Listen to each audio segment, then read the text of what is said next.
Dalawang pirasong manok. Oh. Ito pa.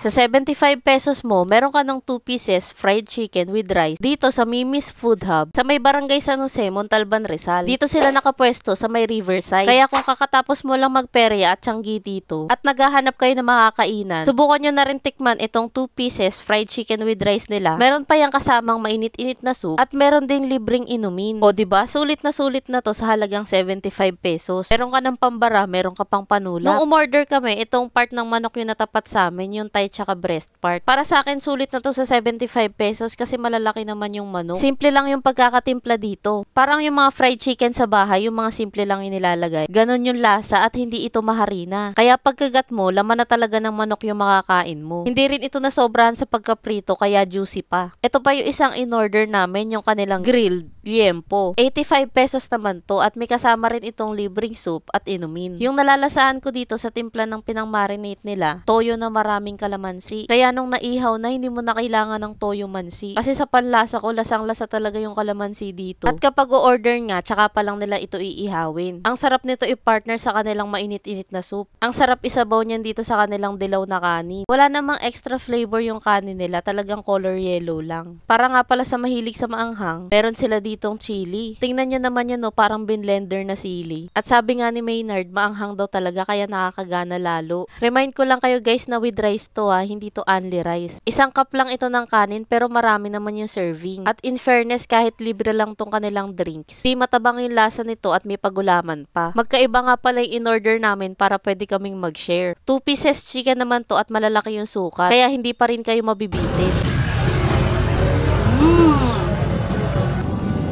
Bukan natin ng kanin.